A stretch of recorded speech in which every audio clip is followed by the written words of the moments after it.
Welcome back, everyone. Good morning. Hope you guys are doing good. And just taking a few minutes until it's 10 a.m., then we'll be starting. So about 4 minutes from now.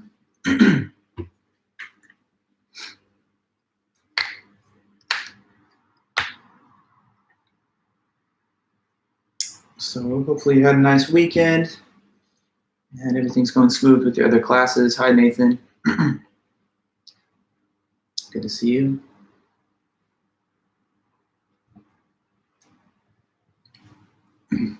Hi, Janice.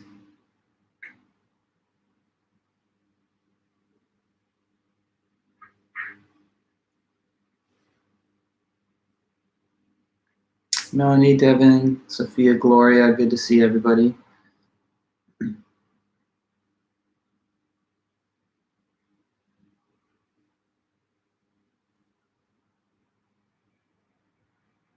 Mia, nice. Welcome back. Celine, Katan, Leo.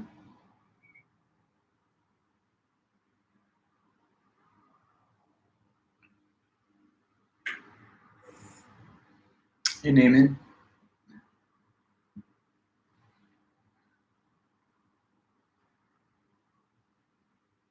Alessandra, Jocelyn, Brittany. Always nice to be with you guys.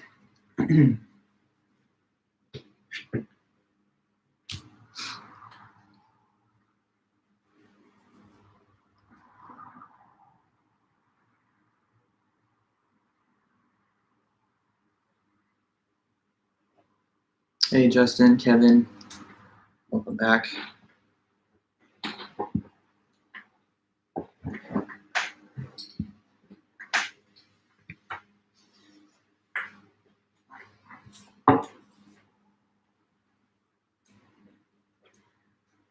Hey guys, good to see you, Sheely.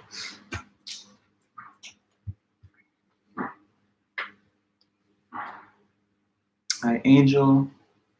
Just another couple minutes here.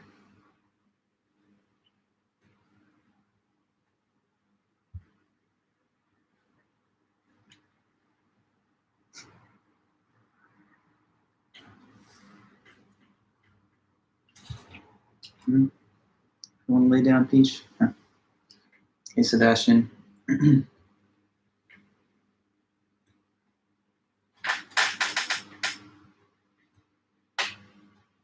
Stephanie, Alexis, good to see you guys.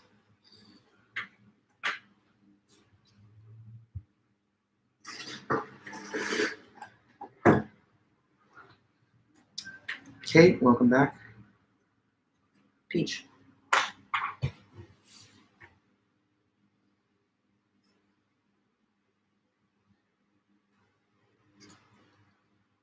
Peachy.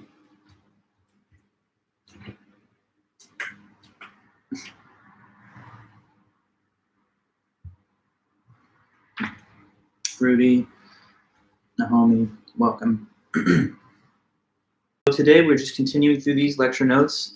We have a schedule, as you can find on the class syllabus. So pretty much what we're going to do is finish off the last couple of things in Peter Singer's article from last Thursday's meeting, and then we're going to move on to the next author, who's Garrett Harden. And the current topic that we're all looking at is this debated question in ethics, whether we have a moral obligation to assist the global poor. So we've reviewed some ethical theories, utilitarianism, Kantianism. Now we're trying to apply those theories to the consideration of an actual moral debate, which is whether we have that obligation to assist the third world poor. Peter Singer, the author that we were working on last Thursday, he has the position, he argues that we do have a moral obligation to assist the global poor.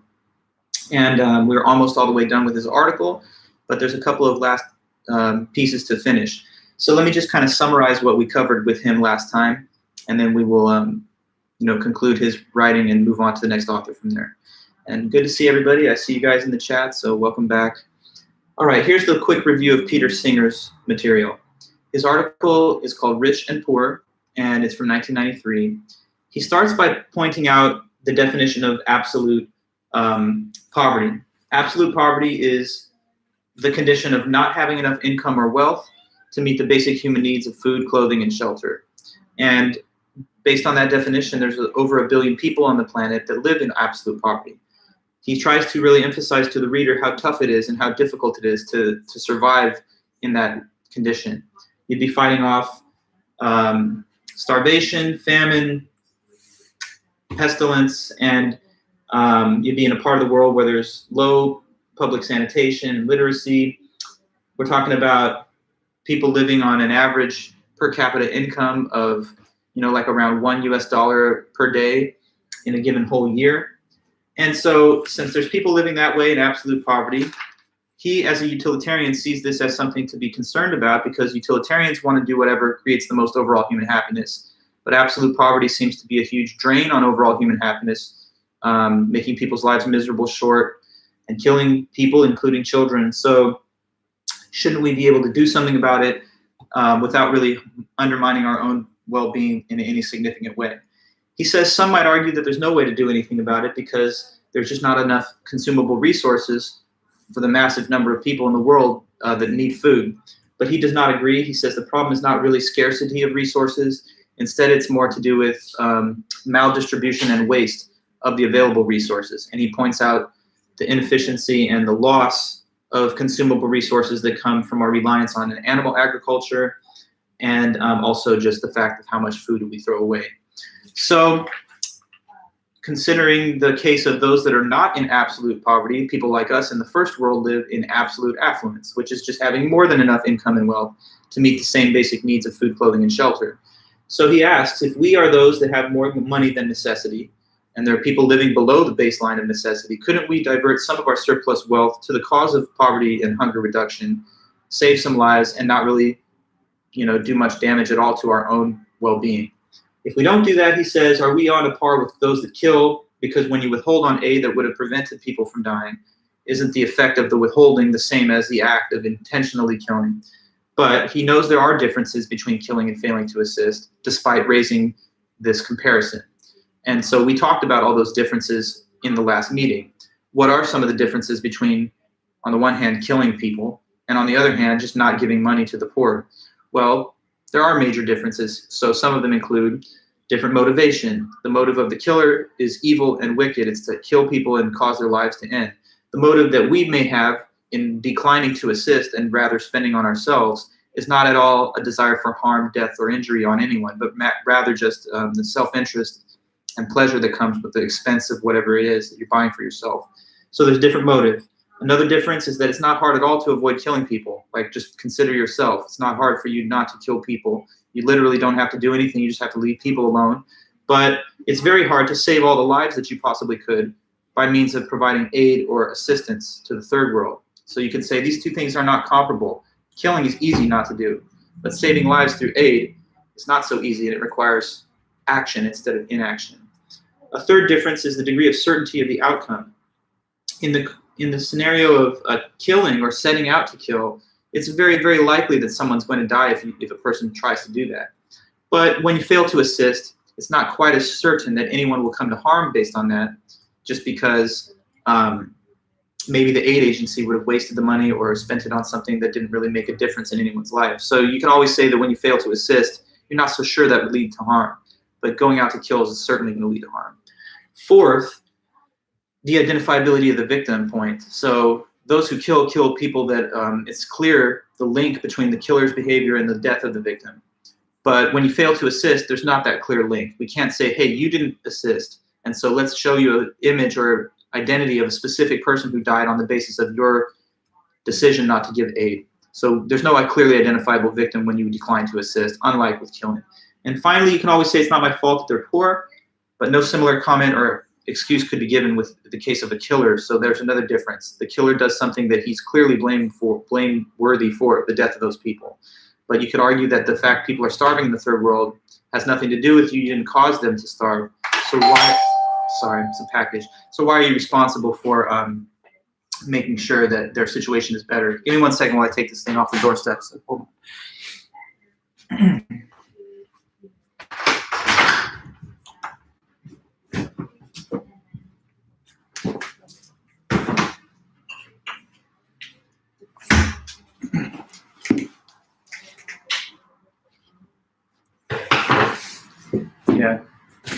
me know I just got a box. So, I mean, it's not at all about the lecture, but some new shoes came in.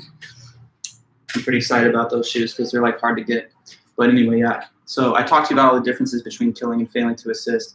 After he mentions what those differences are, the author Singer just goes back through them and tries to show that despite the fact there are these differences, that doesn't eliminate all the wrongness from the failure to assist. It's still significantly wrong, even if by comparison killing is worse. So, we went through all his responses to those. I invite you to go back to the previous lecture to see how he replies to them. With certainty and motivation, he gives the case of a drunk driver versus a homicidal driver. Basically, a homicidal driver is even more likely to cause death than a drunk driver is, and their motive is way worse than the drunk driver.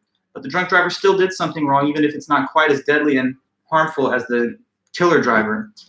So in the same way, those that fail to assist don't intend for anyone to be harmed. That's not their motive. Nor is it quite as certain that anyone will be harmed, as in the case where you'd gone out to try and kill people. I'll say hi to Eddie. He doesn't usually say hi. But nonetheless, that still makes it wrong what the drunk driver has done, just because they're negligent and they add risk to people through their behavior. So when you fail to assist, it's not like you're trying to hurt people, and it's not as certain as though you were a killer, but it still raises the risk that some unknown individuals will starve through the failure to obtain necessary means of survival. So it's wrong on that basis. And there are other comments that are given to explain why he still thinks that it's wrong failing to assist and the other differences stated.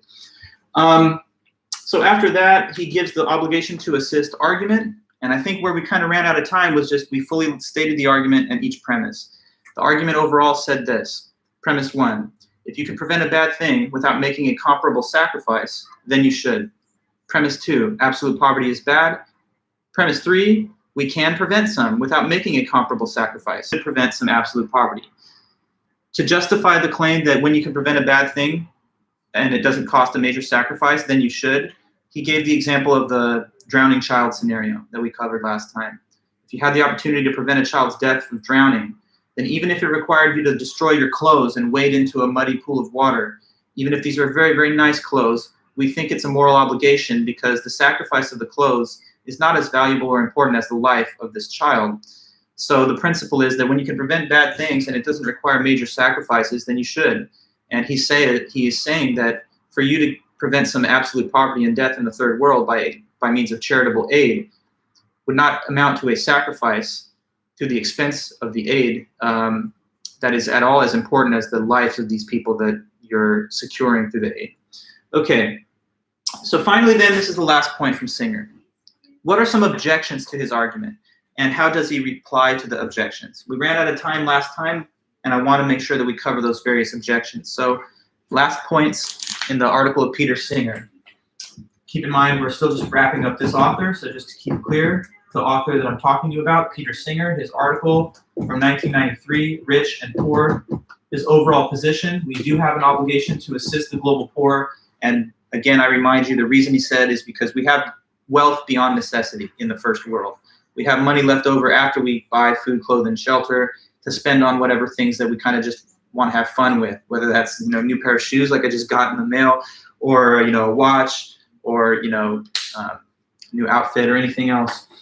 So we have the means to provide with the surplus wealth. Therefore, he thinks we should, because the sacrifices would not be major, and it would be more important, those lives that we save, than the sacrifices that we do make. But here are objections to his argument, okay? So now I'm telling you about objections to his obligation to assist argument.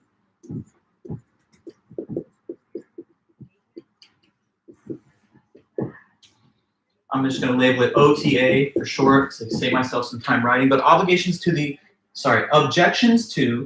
obligation to assist argument. Objections to the obligation to assist argument. Okay, so I'm just going to speak about 4 of them, and they're mentioned by the author Singer in his writing. Now, why does he go into this? He's the one that says we do have the obligation, right? He's the one who gives the obligation to assist argument. So the reason that he states these objections is merely so that he can voice the opinion of his critic in his writing, and then he thinks kind of push back against the criticisms. So, he's trying to be detail-oriented and thorough. He himself is calling out, here's what the objections are, and then he's going to try and dismiss them. So anyway, here's one objection, and we'll name them to get them memorable and to make them easy to remember. So the first objection, let's call taking care of our own.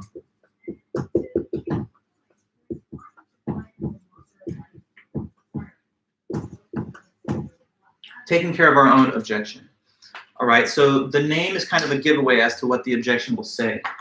But imagine a person heard the argument and they think, I'm not obligated to assist the global poor despite this argument, and here's why. Because the argument says I'm obligated to assist through charitable aid the third world international poor all throughout the planet.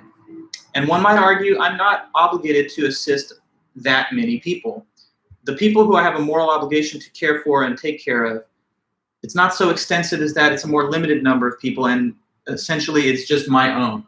So I'm obligated to take care of my own, but I'm not obligated to take care of the vast quantity of third world poor people that are starving and dying. So who could be the people referred to by the phrase our own? What do you think? A person who says, I'm not obligated to care for the international poor, just my own. Who then could possibly be my own? Anyone have a thought about what the authors, well, what the critics' view would be on that? So if we're not obligated to take care of the third world poor and just our own, okay, Kobe, you say family, good. So reasonably, you might say, I have an obligation to care for my own, meaning my family. You might go a little further than that. You say kin, so family, everyone's saying family. You might also include, your friends, very close, loyal relationships that you've built up. Family, friends. Now, if you wanted to expand it even a stage further than that, the sphere of your moral obligation extended out a little wider, you might say it's family, friends, and even if you want to go further than that, maybe the domestic poor, citizens of our own country, Americans who are living in poverty and hunger.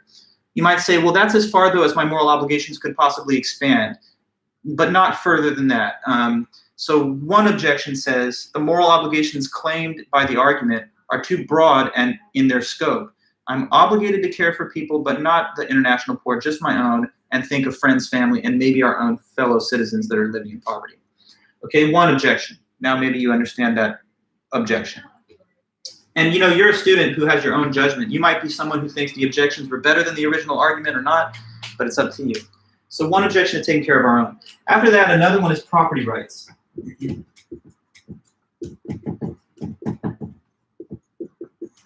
Okay, so let me now explain this property rights objection.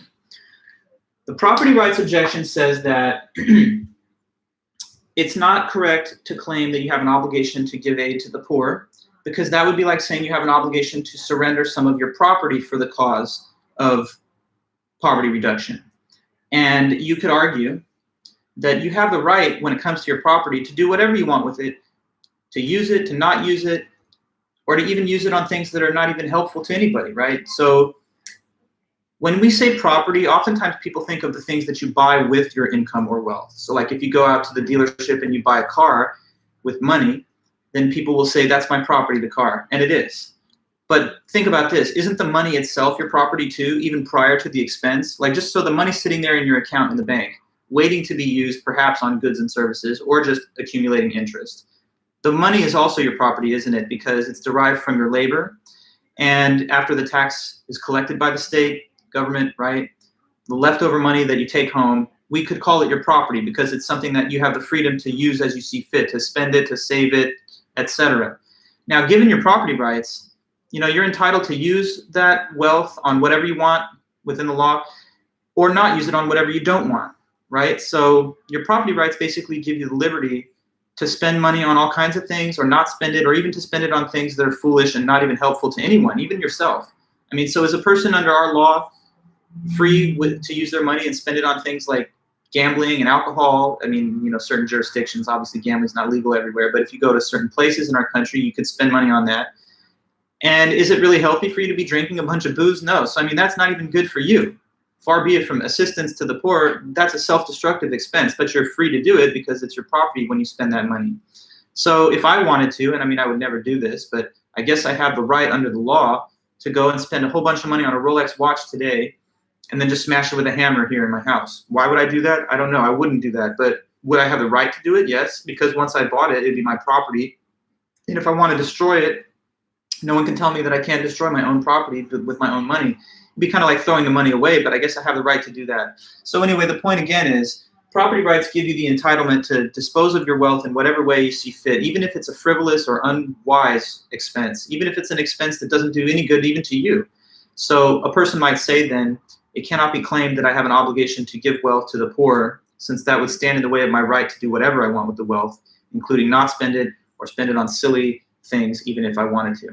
Okay, so property rights objection. Like an entitlement conception of wealth and income, that it's your income and wealth, it's your property therefore, so you don't have an obligation to do anything with it that you just don't feel like doing. And then next, you can say leave it to the government.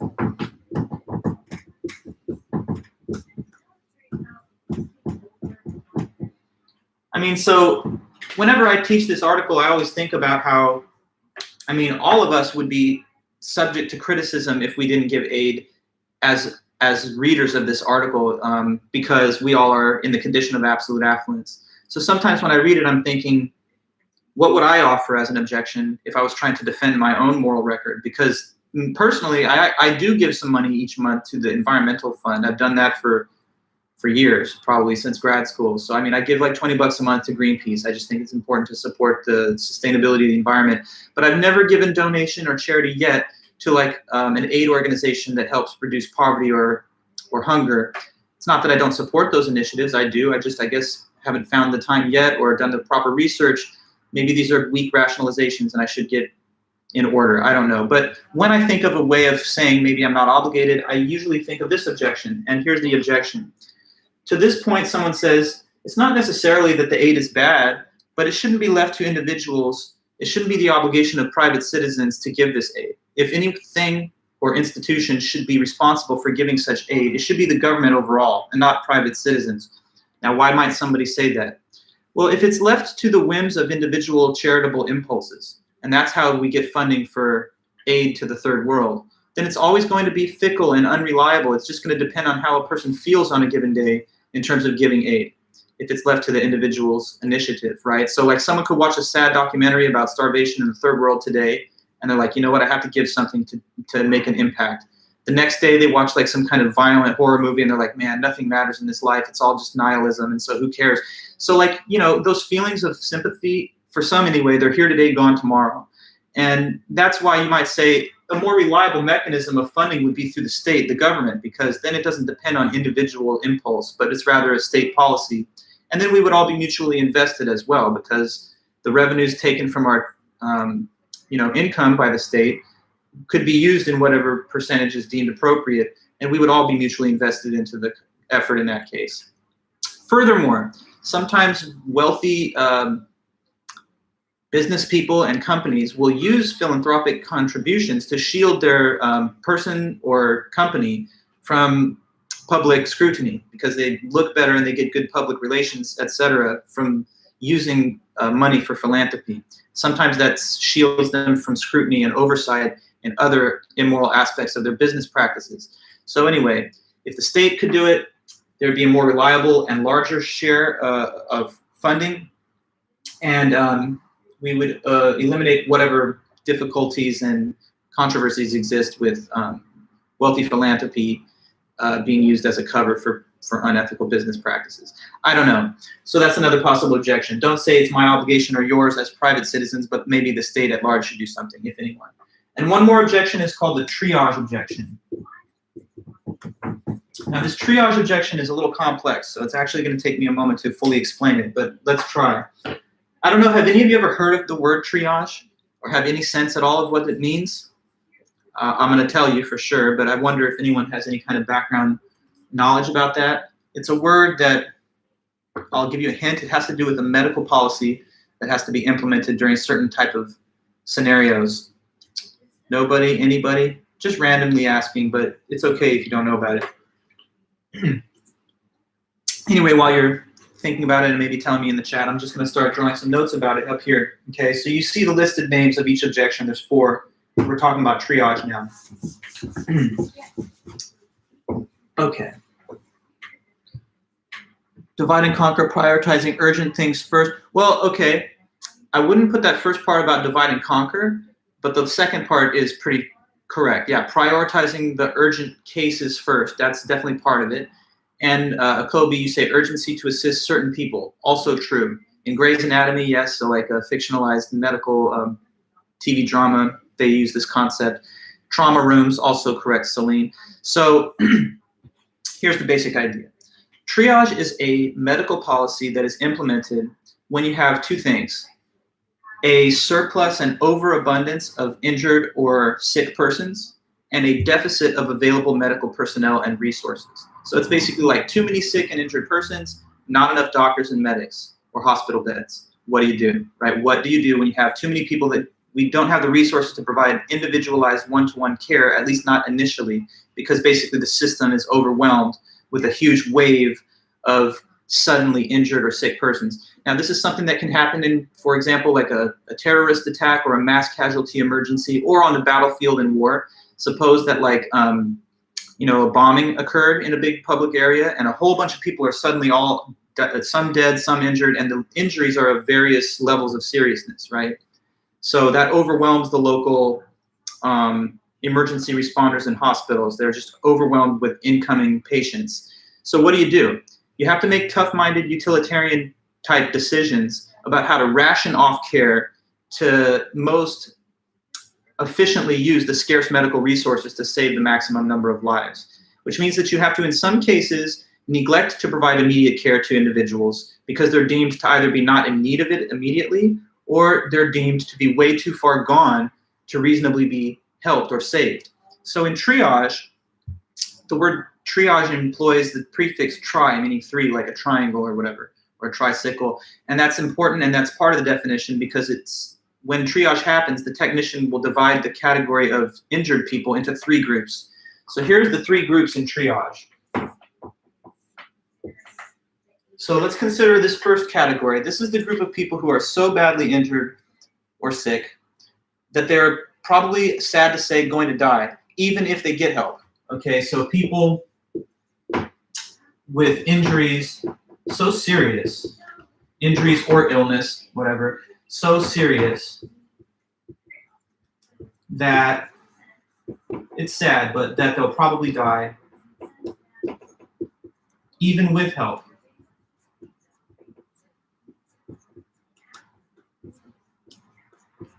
Okay, that's the most injured. That's the most gravely injured group in this distribution of three. Let's go to the opposite extreme over here. These are the people with the most minor injuries or illnesses. So this is the set of people who have injuries. Everyone on this spectrum is injured more or less, but these people are less. So they have injuries such that they will probably survive even without help, even without immediate medical attention. So people with with injuries so light and minor that they'll probably survive.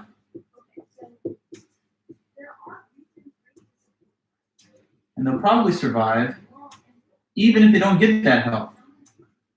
So they're not like in the urgent category of people that are on like life or death circumstance. These are like the walking wounded. These are like the people who got injured or wounded or whatever it is, but they can walk away from the battlefield or from the scene of the incident without dying, without requiring imminent or urgent immediate medical attention.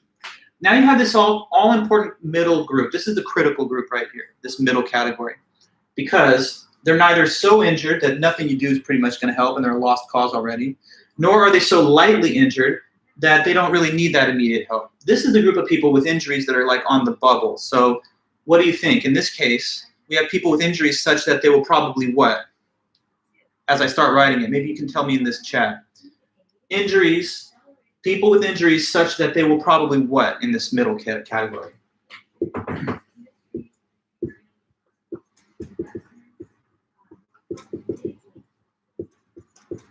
Such that they'll probably, and let me know, what do you think? That they'll probably, just let me know, I'm still asking this question.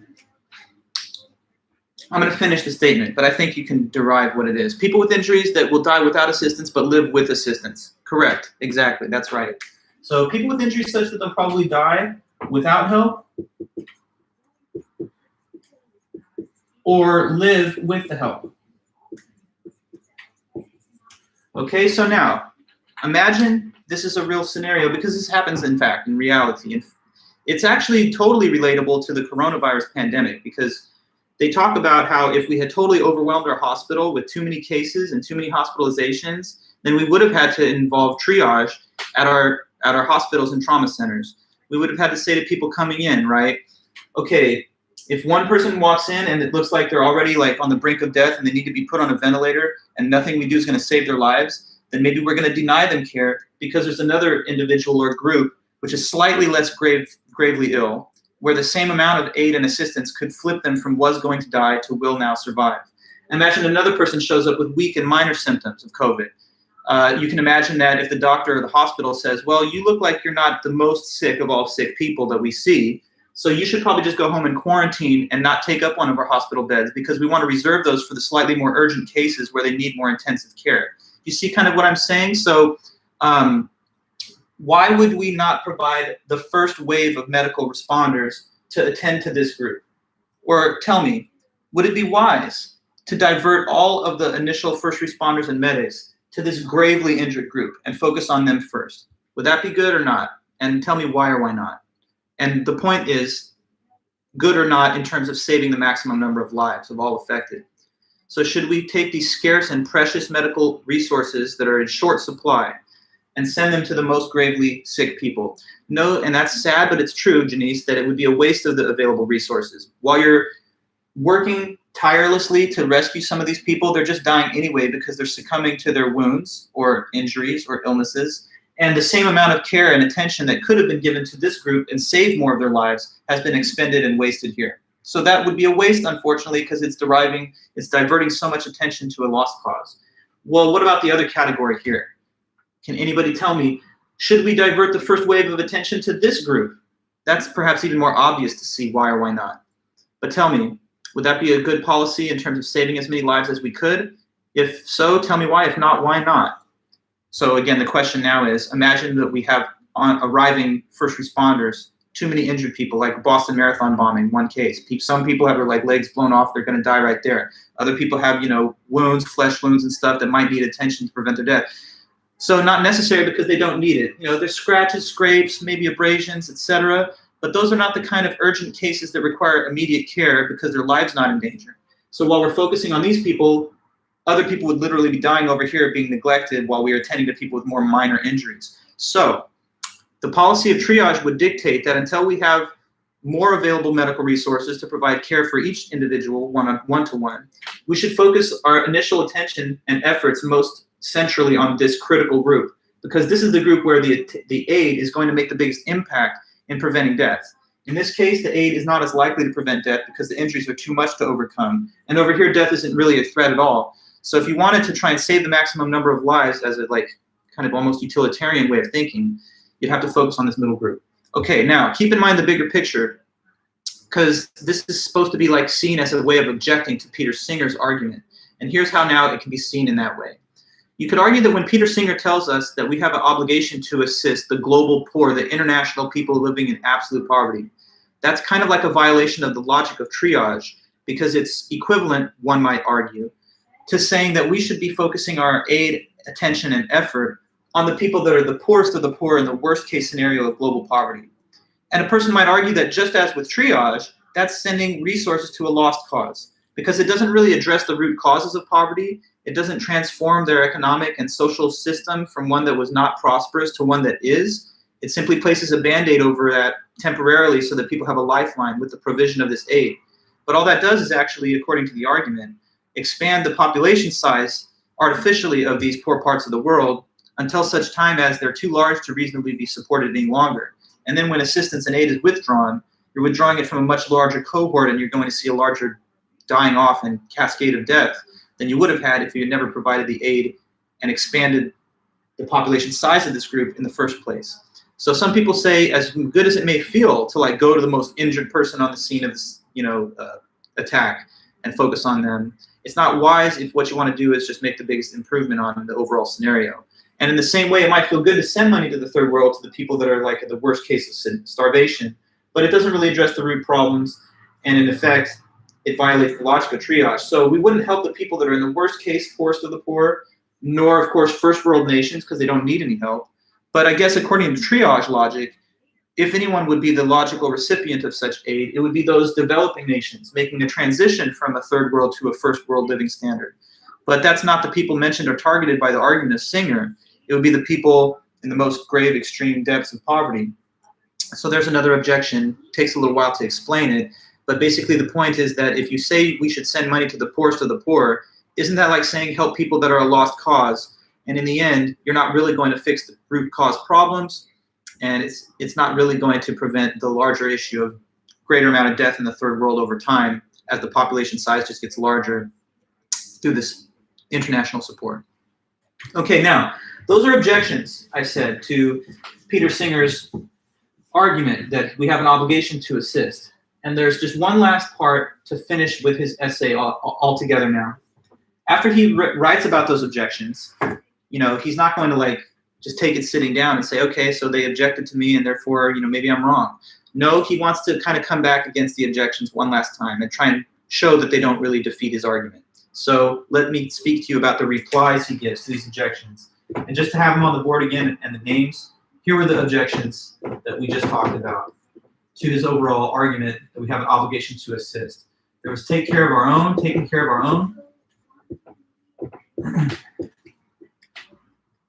There was property rights.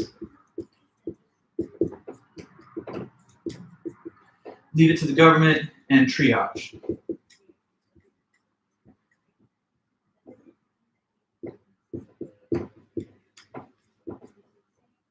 Okay, so here's how Mr. Singer now comes back to try and rebut these objections. Okay, that's the whole life of philosophy: argument, counter-argument, rebuttal, and it just goes on and on. We're just trying to come to a clear conclusion about what we think is true or not, but we have to navigate this sort of labyrinth of different arguments and objections. But if you're following our discussion, it's not too bad.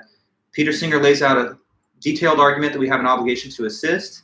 He then gives us the stated objections, and now he's going to try and report back about what's wrong with the objections or why they're not, so damaging to his argument. First of all, taking care of our own. So he has a few things to say about that. He says, first of all, how far away or how close somebody is to you, like in terms of how geographic distance. So like one person is your fellow citizen or your family member. They're in your environment. Another person is like a child starving in the third world on the plains of West Africa. That's far away from you. He says, what difference does it make how close or how far someone is in terms of what your moral obligation is to do for people? Some people say out of sight, out of mind, but that's just psychologically. When things aren't around you, you don't think about them. But just because these poor people we're speaking about in the third world are out of sight because they're far away from you and therefore you might not be thinking about them much, out of mind, that doesn't mean that they don't exist. And so he says, just because something's far away from you and it's not in your face, what reason do you have for saying I have no obligation to care about it? If a child was starving and you walk past them as you're like walking over to Starbucks to get a coffee and you saw this kid looking like a skeleton, if it was in your environment immediately, I'm sure you'd at least pick up the phone and be like, we need a paramedic to take this kid to the ICU and get him on some kind of, IV or whatever so that he can get back to like full body weight. But when there's a third world person far away, we can just ignore it because it's not in our streets, it's not in our communities, and we don't have to look at it. So he says, why is it how far away that makes the difference to how much you feel a person needs? How far away or close a person is doesn't change what they need. He says this also after that. He says, proximity doesn't have any more to do with who your people are than national origin. And he finds that looking at like only members of my own country are people that I have to care about or care for, having no legitimate basis. He says, how is that different from saying I only care about people who look like me? In my case, that would be like saying I only care about fellow white people or something. But of course, when people say and think these thoughts, that's racist, that's bigoted, that's discriminatory, that's biased. So people are not socially rewarded for saying I only care about members of my own race. Of course, that's a bad thing to think and say. But how, he asks, is that different from saying I only care about people who are contained within the geographic territory of my own country? How can it be that our moral obligations just terminate at the water's edge or at the border lines of a country? He sees that as being arbitrary, or at least having no more rational basis than the same argument a person could give about race, where it's clearly biased and wrong. And finally, he says this: how can you prioritize the needs of your own over the more pressing needs of people in the third world. Because as an American citizen, who are your own? We said it's your family, your friends, and maybe the fellow American citizens that have some trouble with poverty.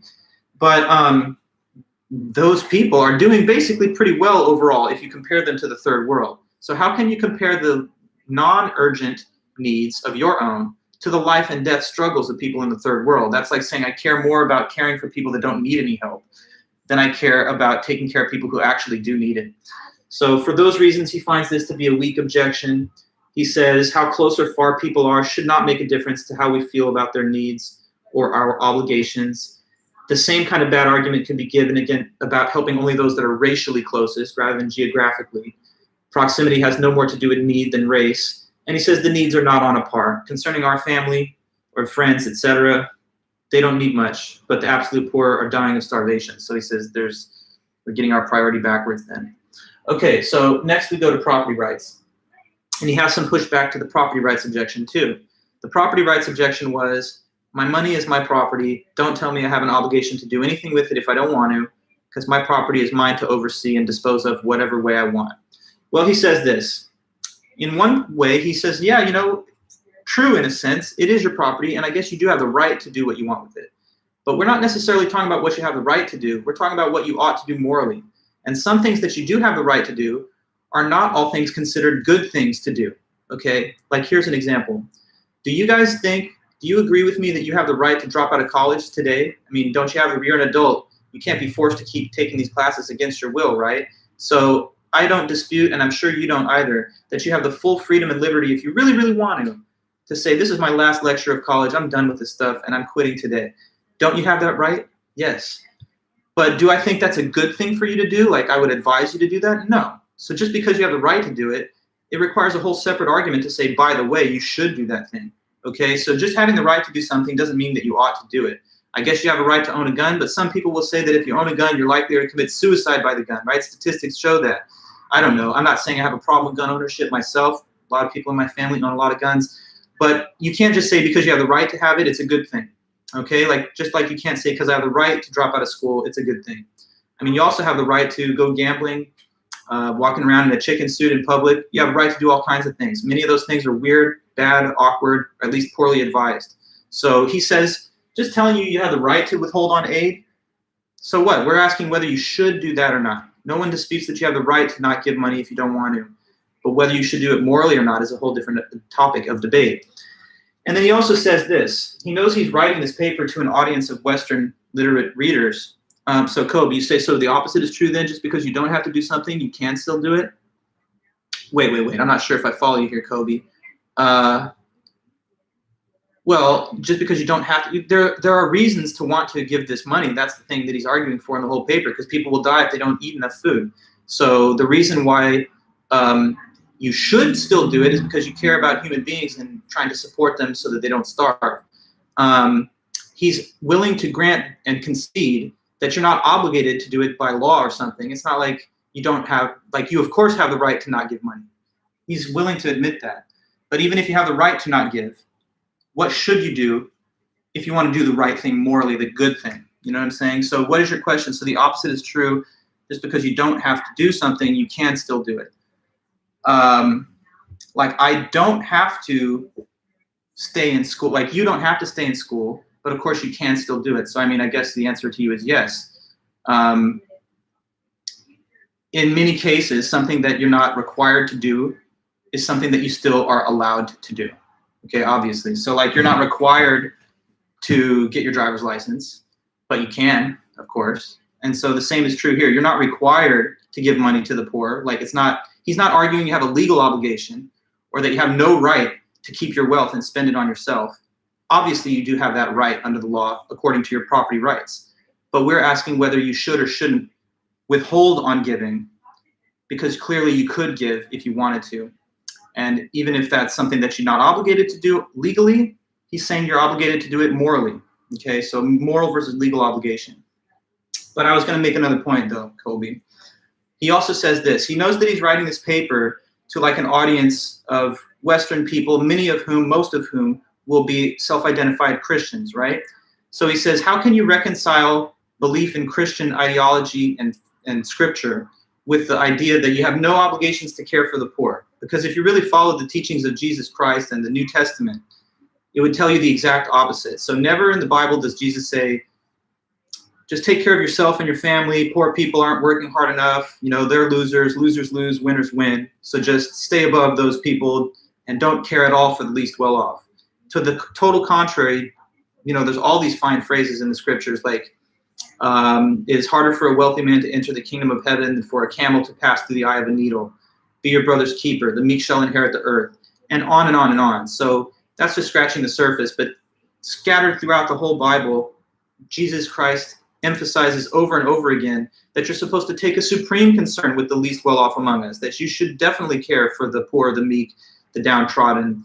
So he says, if you really wanted to express faith in Christianity, then you would not be able to sort of callously sit back and say, poor people don't matter, I don't care about them, they need their own money, they shouldn't be trying to get mine, etc., etc. So, you know, those are some things that he says. It goes against Christian doctrine. And furthermore, there's more to an ethical life than just what you have the right to do. You have the right to withhold on aid, just like you have the right to never be friendly to anybody. But we're talking about what's morally good and bad. Okay, so the next, leaving it to the government, he makes pretty short work of this objection. All he says is this. Yes, the government could do more, but he wonders why that's mutually exclusive from private citizens also doing their own acts of charity. So he kind of is like just saying more is better. And yeah, the government could do more, but there's no reason that we couldn't match that and combine that with private aid. In fact, the two things would be mutually supportive and reinforcing. So he sees this as a poor argument because it sets it up as like an either or. Either the government does it or citizens do it. But he's basically saying, why not both? So he would agree, yeah, the government should take a bigger role, but that would work in tandem with private citizens also being charitable. Finally, to the triage objection. That's a pretty sophisticated objection. His replies is also interesting. He says that the person who says it's a violation of triage logic to give to the poorest of the poor is kind of thinking that what's driving these problems in part is the overpopulation that happens in the third world. And if we support that overpopulation and population growth, are we really setting up the third world for bigger problems in the future when they're still unable to support themselves, but they're just more people? He says that if the stated issue is overpopulation in the third world, there's a more humane alternative to hoping that it happens through the withdrawal of aid and then therefore increase in the death rate. Instead of hoping that the death rate increases through withdrawal of aid, he says, couldn't we have reduction of population growth in the third world through reduction in birth rate? So reduction in birth rate is more humane alternative to increase in the death rate. Because when more people die, of course, that's death. When fewer people are born, that's just fewer people ever having been conceived in the first place. And through the provision of international aid, like through contraceptive access, education and emancipation of women, and food and financial charity, these third world countries are then capable of lowering their own birth rates. Statistics show that as that kind of aid is provided, birth rates decline. So if we're worried about like population out of control overgrowth in the third world, and that's why it's not advisable to feed into it by supporting the poorest of the poor, he thinks a more humane alternative to that, which doesn't involve this huge and skyrocketing death rate, would be to lower birth rates through the provision of aid and so forth. So anyway, that's kind of how he closes his discussion. And, you know, it did take, I guess, a while to wrap up the objections and his replies, but that's everything from Peter Singer. So he rests his case there. We have an obligation to assist. He's considered a range of objections to that. He thinks he's reasonably well rebutted the objections, and so he leaves it at that. We have an obligation to assist based on our surplus wealth and the fact that there are people living in absolute poverty. We could divert some of the surplus wealth to their cause without undermining our own well-being in any significant way. When you can prevent bad things without making major sacrifices, you ought to do it. This is what he argues. And to those that say we're not obligated because we should only take care of our own, or we have the right not to do that because it's our property that we're being asked to give, or it should be the government's obligation, or it's a lost cause trying to help those folks. He tries his best to report back on all of those and give rebuttal. So, okay, we're done with Singer. Like I told you guys, though, there's more than just one author on this topic, and we always want to have as much balance as we can have. So to the contrary side of the argument, we're going to read about Garrett Harden. And we'll try to just quickly move through some of his ideas with the last like 30 minutes that we have right here. So Garrett Harden is an American philosopher who lived from 1915 to 2003. And this is a paper of his from 1974, which is called, it's kind of got an almost cinematic title because it's got one of those like colons with a subtitle below. But the title is Lifeboat Ethics, the Case Against Helping the Poor.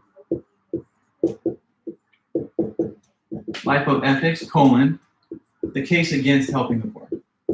So, he's got a pretty bluntly stated title. He's leaving nothing to sort of the imagination. You can tell by the name of the title itself that he's against helping the poor, and he's just going to try and lay out the case against it. So yeah, Garrett Harden, Case Against Helping the Poor, Lifeboat Ethics. Opening my notes to that part, sorry.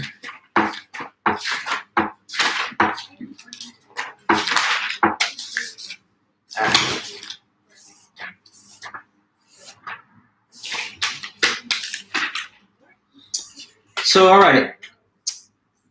First of all, one thing that he does to open the paper up and get the conversation started is he calls out and criticizes a metaphor that was popular at the time. So he writes this in 1974, and to give you a little context, the environmentalist movement was really starting to gain footing at that time.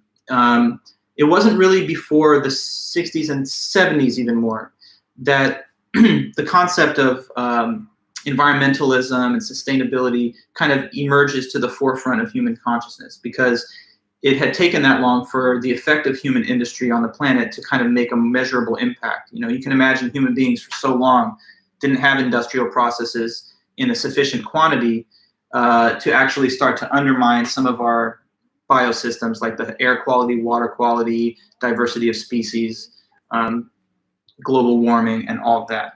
But by the time it's the 70s, and of course continuing on to the current day, we start to see more and more significant impacts of human activity on the health of the planet and the environment. So environmentalism is kind of gaining strength and becoming a bigger idea in the world at this time. And some of those early environmentalist writers would employ metaphors to try and bring awareness to the issue for the reader. But one of those metaphors, Garrett Harden doesn't like it, and he starts off at the beginning of the paper saying why he doesn't like it. So the metaphor he dislikes is quote-unquote spaceship Earth metaphor of environmentalists. So I'm going to write down just one point for us to consider, and then I'll explain that. So Garrett Harden, the current author, Harden dislikes the quote-unquote spaceship Earth metaphor of environmentalists.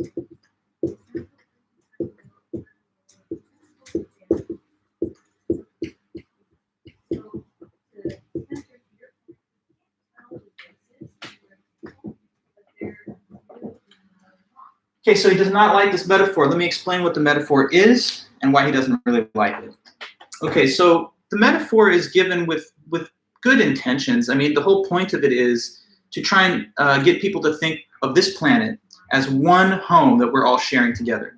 So it's clearly a metaphor. This is a planet, not a spaceship, I guess. But if you think about it, I mean, it is a big ball floating in space, and we are all passengers on it as it moves through the universe. So you could sort of, if you want, think of it in metaphorical terms, like we're all on this one big vessel, this spaceship Earth.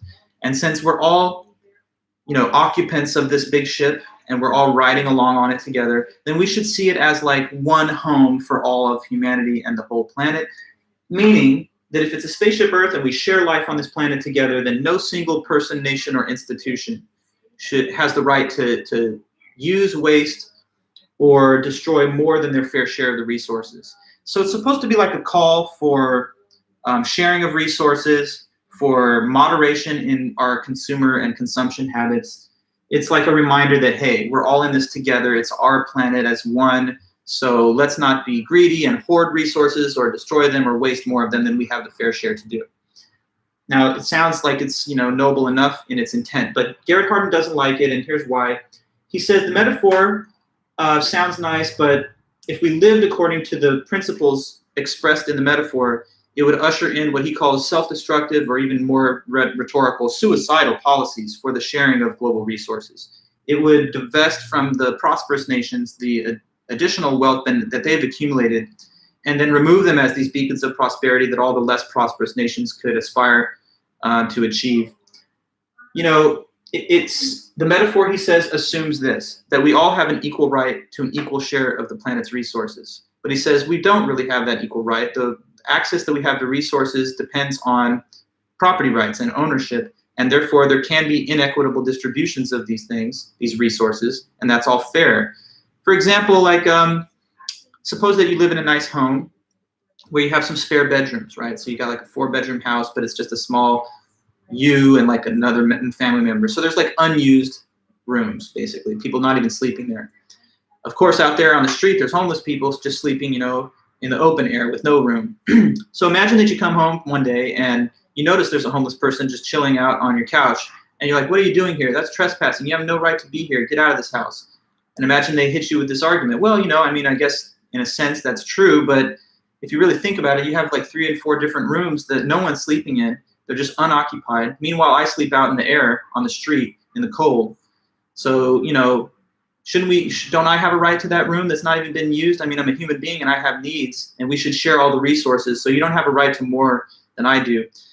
Obviously, that would probably be something you'd reject. You would say that although it's sad the person's homeless, it's your property and you have greater right to its access than anyone else. So the overall idea of the spaceship Earth metaphor, he doesn't like. Another reason he doesn't like it is because a true spaceship would have to have a central authority, like a captain, right? You can't have a ship floating around in the ocean and no one's steering it and there's just no authority that determines its course. But the planet Earth doesn't have anything equivalent to that. There's no captain of planet Earth. I mean, we have a bunch of sovereign nations, but we don't have like an international or global authority like a president of the planet Earth. There is the United Nations, he mentions that, but it's not a true international authority because it cannot enforce its mandates except by member agreement and treaty that is entered into by the individual member nations. So he says, let's not use the spaceship Earth metaphor. It's nice to say, but it's misleading and it's impractical, and it would lead to unwise and destructive policies of sharing resources. So he says, I've got a better metaphor, though, that he thinks is more accurate to the description of the situation we face on the planet. And so he says, let's ditch the spaceship Earth metaphor, and instead I'm going to give you what he calls the lifeboat metaphor. Okay, so he says this, and it's a hypothetical, it is a metaphor, but imagine this situation like this. Every wealthy nation is symbolized by a lifeboat floating around in the ocean. Okay, so like, for example, here is a boat, let's call it a lifeboat, Lifeboat USA. That's our lifeboat. And who's this? It's you and me and everyone else. Who are the people that are in the boat? The citizens of the country, okay? So this is a symbol. This boat, this Lifeboat USA, stands for our country, and the people that are passengers within it stand for the citizens that are citizens of that country. For every wealthy country in the world, there is its own lifeboat. So there's Lifeboat USA, which I guess is the biggest, nicest, because it's the wealthiest country.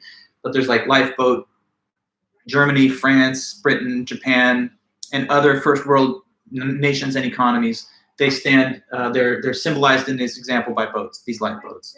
Now, there's also some other characters in this example. People in the water.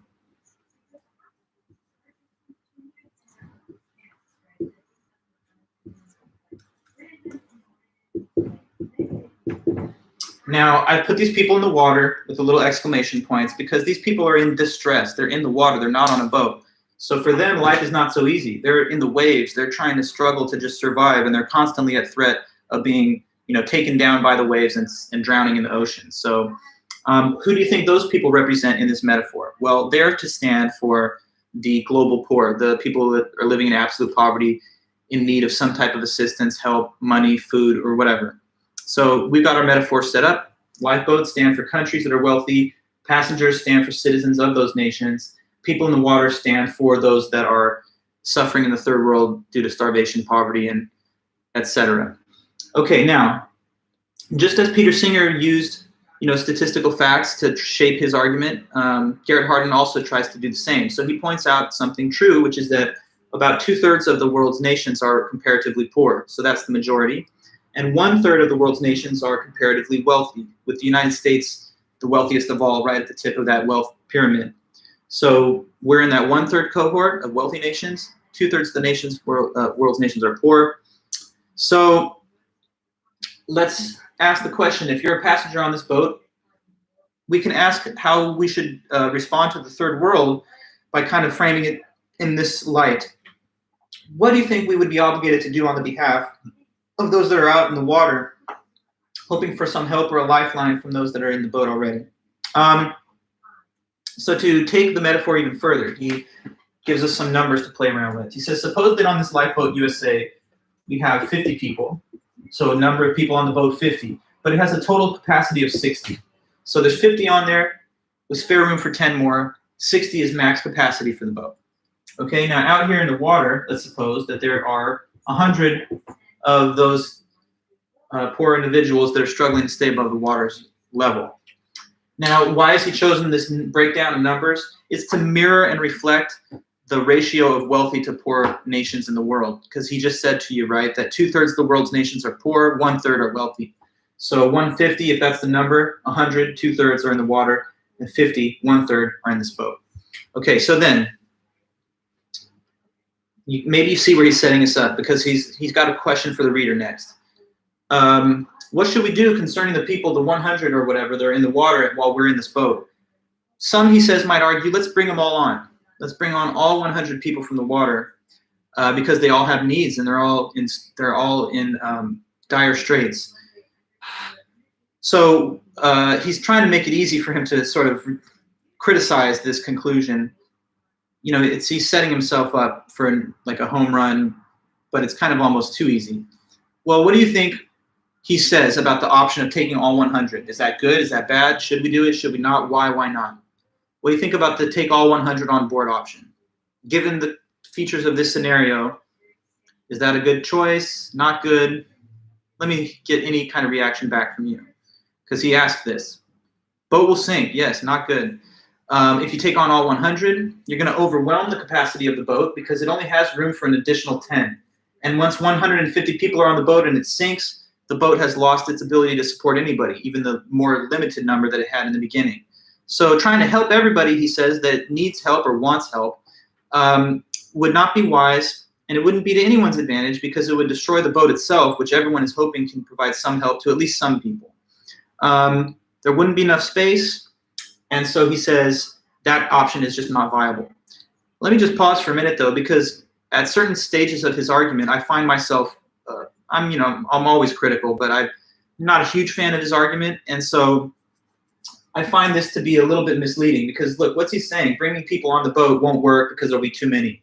But I thought we were talking about the distribution of aid to the third world. So are we switching the example now to immigration or something, and like saying that if we allow an influx of immigrants that need help because in their current country they're very poor and starving, that'll overwhelm our ability to support a host population? I mean, it just seems to me like he's fudging the lines a little bit. You know, like on the one hand, he's arguing against aid to the poor, but now he's talking about admitting people onto a vessel, and so I don't sort of understand fully the connection. But, you know, this is his article, and this is the way he presents it to us. So he says, clearly you can't take on all 100. That just ensures the failure of the boat and everyone drowns. Now, another thing I'm not a huge fan of in the way he writes is that at certain points in his essay, he has these rhetorical flourishes where he kind of allows himself to make these bombastic kind of negative statements about people who might have a more humanitarian sense of mind, as though those people are just naive and silly or whatever. You know, if you're going to make an argument against people wanting to give to the poor, I would think you don't have to kind of make light of people who have that tendency. It's not like a bad thing in and of itself, but, you know, he does that. So he kind of laces some of his commentary with these sardonic remarks about people that are so naive as to want to help the poor. Like, so in this case, he says, if you're one of those super, you know, bleeding heart Christians or Marxists, and you think be your brother's keeper or to each according to their needs, and that motivates you based on that idea to take on all 100, then you might feel good doing it, but you're going to destroy the boat. So if that's complete justice, then complete justice is a complete catastrophe. That's one of those rhetorical flourishes. Like, complete justice you think is so noble and righteous. It's a total catastrophe, following the best intentions to your self-destruction.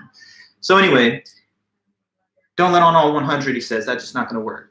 What's another option that might be a little bit more safe and reasonable? Well, maybe some of you have been thinking of it. What about just 10? No. I mean, there's still room for 10. And that's not going to overwhelm the capacity of the boat to support a number of people. So how about just 10? Well, one thing he says about the option of 10 is it's going to seem a little arbitrary to the other 90 why they didn't get picked. But I don't think that that's a significant issue because, look, even if it was just a randomized lottery, you could invent some type of system for determining people onto the boat. So suppose that some such plan is devised and now you have 60 out of 60. What's wrong with that? Well, once again, Garrett Harden, very stubborn in this, he says, no, even getting 10 more is also not good because then it's not that the boat necessarily sinks, but it kind of removes the extra margin of safety that you would have had by having some spare room. So like you guys maybe know that sometimes you walk into like a public building or room and there's a note on the wall from the fire marshal and it says maximum occupancy in this room, don't exceed blah, blah, blah. And so the thing is, if you have, would you want it to be filled to absolute capacity if you had to have an emergency evacuation or something? No, it'd be a little safer and more orderly if there was some additional room that is not filled totally to the brim. So he says there's a cost associated with taking on even 10. It makes the boat a little less safe and secure because now it's at full capacity and that eliminates the so-called safety margin. So his own option that he thinks is the best is the harshest of all. And he says, just don't let anybody on and instead maintain constant vigilant guard against those that would board without permission. And he says, you know, that's the only one that will ensure the continued prosperity, survival, and safety of the people that are currently on the boat. But to many people, he says it seems abhorrent and wrong because it's like turning a blind eye to the needy and poor of the third world. And for some reason, again, here we get some more of this kind of dark, cynical humor against those that are humanitarian of mind. He says, you may feel guilty. You may be a person who says, but how is that right? I was just born on this boat basically as a citizen of the United States. And some people are just born in the water, you know, born in a third world country where it's on them to survive and it's tough. How can it be fair for me to say I'm not going to allow anyone any kind of prosperity that I've had the fortune to enjoy just because of the accidental circumstances of my birth? Well, he says, if you feel that guilty about your good luck, then you know where he's going next. He's like, if you really felt that guilty about being so lucky to be on this boat, then why don't you just get off the boat and switch places with someone in the water? And the person who swaps places with you will not be guilty because if they were, then they wouldn't have agreed to do the swap. And then eventually, if enough people exchange positions with those in the water, if they are that guilty, we will purge the boat of the guilty consciences, and it'll just be a bunch of people in there that are happy to be there and have no degree of guilt about their good fortune. Now, again, though, I would say this, getting a little off the rails, the metaphor. I mean, a good thought experiment or hypothetical scenario captures the features of a real-world scenario or concept. In this case, though, I don't know what he's saying because there's no policy that exists anywhere which allows one person to swap their citizenship for a member of the third world or a member of a different country. So, I mean, what he's saying, if you really felt that guilty, just change positions. That's a rhetorical aside that doesn't correspond to anything that anyone could actually do in the world. So I don't know how that would, help his argument overall, but there you have it. So in the end, he says it would be better to just see to the prosperity and continued thriving of the passengers that are already on the boat. So your only obligations are to your own self, your citizens, and your posterity. Now, continuing from there to build a little bit more of his argument, he talks to us about the different rates of reproduction that exist in the first and in the third world. So question, maybe some people know, where do you think reproduction rates are higher and more children get born per capita? In the first world wealthy nations or in the third world poor nations? Where is the rate of population increase happening the fastest? In the wealthy parts of the world or the poor world? That's the question. First world or third world, where are most babies being born most rapidly? Do you have any knowledge about that? It is in third world countries, that's right, Kobe. Now there's all kinds of reasons for that. One reason is that in these third world countries, there's higher infant mortality rates. And so sometimes people have more children than in the first world to offset the possibility of losses that can occur in the first few years of life.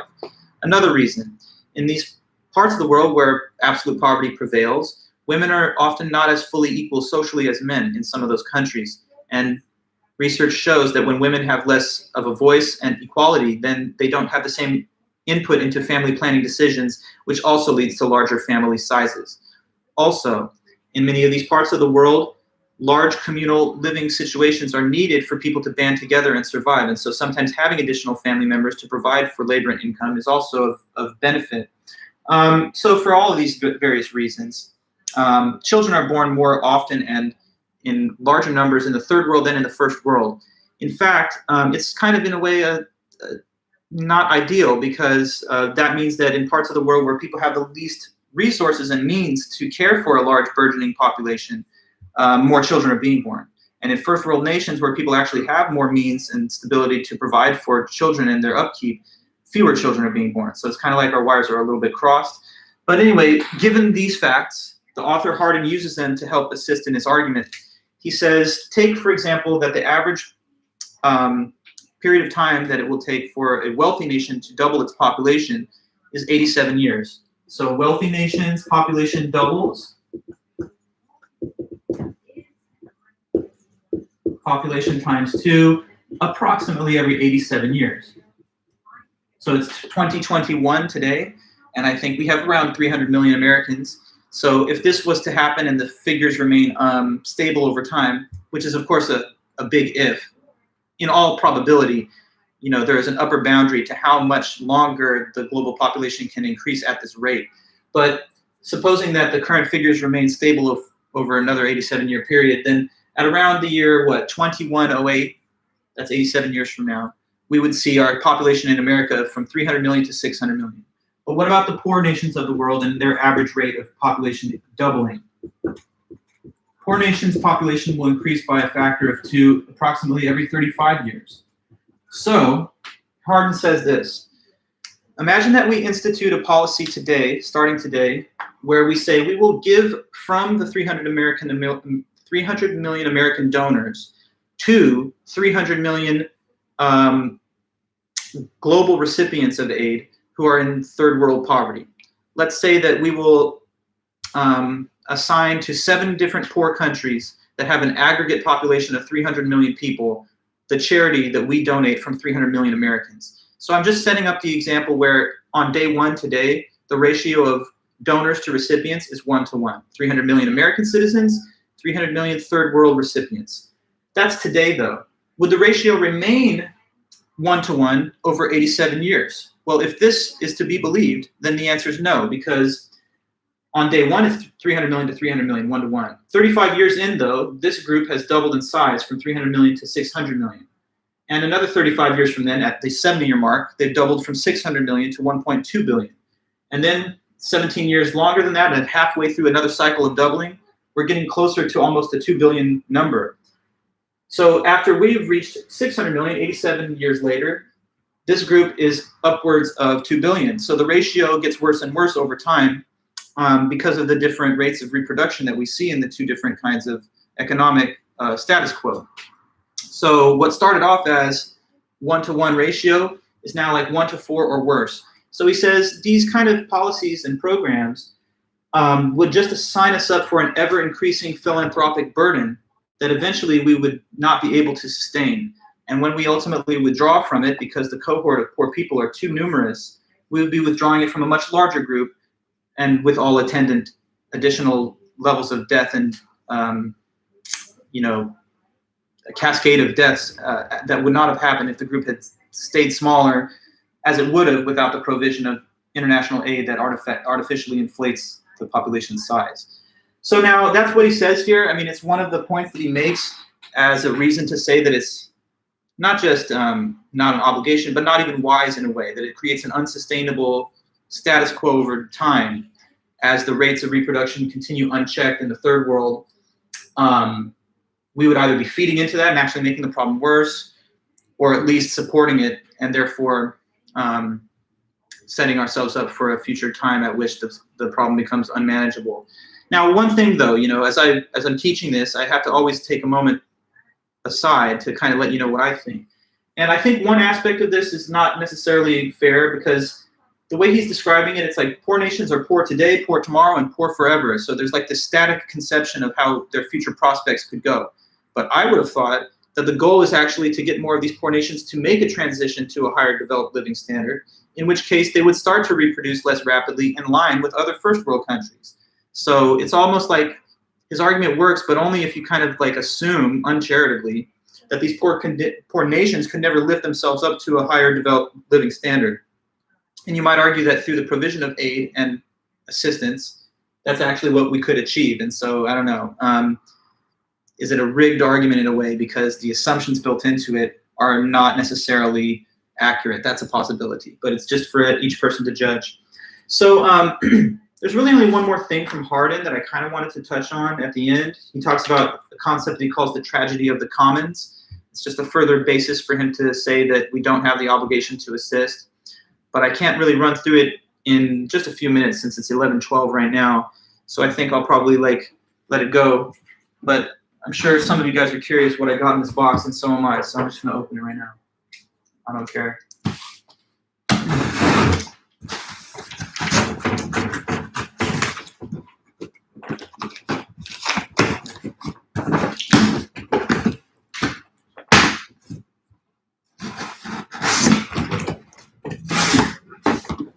Do you guys run? Any runners out there? Because I'm like a big daily runner, so that's why I got these shoes. The first time I've seen them, so it's very important to me to check them out. That's the Adidas Adizero Adios Pro. This is like a hard shoe to find. Very, very in demand right now. But these are fast. They're known for fast running on the road. They just set the world record for the half marathon. It was 57 minutes. 57 minutes in like 30 seconds. So, I mean, that smashed the old record by like over 30 seconds. And the top 3 people in the half marathon race all broke the previous world record. So the world record got smashed by 3 people, and 2 of them were wearing these shoes. Also, the women's winner set the record in these shoes. So they're making a big impact on the running scene. There's like the Nike Vaporfly Next Percent. That's like one very good super shoe that everyone uses to race. And then these new Adidas are the ones that everyone's talking about. So yeah, they've had a couple of colorways. They had they had like a neon yellow, and there's like a white and a pink. This is the brand new one that's orange. In a way, I kind of would have preferred to have the pink or the yellow ones, but I had to hop on these just because they're new and they were in stock. I feel like I've been getting orange everything because all these recent shoes I've been buying just happen to have an orange colorway. But anyway, how much were they? They're $200 plus shipping, so about $220. So yeah, obviously I've not yet worn them, but try to pop these on today and next couple days and get in some good runs. I'm trying to get into my best shape for the summer. Whoa, Kobe! It's much faster than 650 mile. It's like 4 minutes something. I could do a 650 mile for a half marathon. Yeah, technology in the shoe that gives you an edge. There's all kinds of carbon fiber rods and stuff. So there's a carbon fiber plate in the heel area. Then you got rods and stuff in the front foot area. So it's very propulsive. Yeah, I mean, I haven't used them yet, but I have some friends that run in these. I've been trying to cop them for like a couple months because they've been out of stock, and they just recently released this new batch. So they're called Adios Pro, but you got to be careful because there's another one called the Adizero Pro that's different, and it's not as nice. So you'll know this one is the one that's $200. Do some sprints real quick. I mean, I will when I get out there on the track a little later, but I can't do them right here in the bedroom or hallway, whatever it is. So okay, guys, thanks again. Have a great one. And hopefully you guys have a chance to kind of get in your own exercise routine. I think it's very important during these times. But anyway, though, have a great one. Let me know how you're doing. If you need anything through email or through office hours tomorrow. Yeah, but Janice, you're young. You could definitely get it in. If all you got to do is start a little routine, slow and steady kind of wins over time. Yeah, I mean, one of the first times I really got into running, I was in my mid-20s, and I started doing just like 9-minute miles and stuff, and eventually got better and better. Now I'm in pretty good shape, so I'm trying to keep it going. But all right, guys, thanks again so much, and have a great one. I'll see you back on Thursday, and we'll just wrap up this article and continue to the next one in the syllabus. So thanks again, and I'll see you next time. Oh, yeah, I'll let you know about the shoes next time. All right, bye-bye.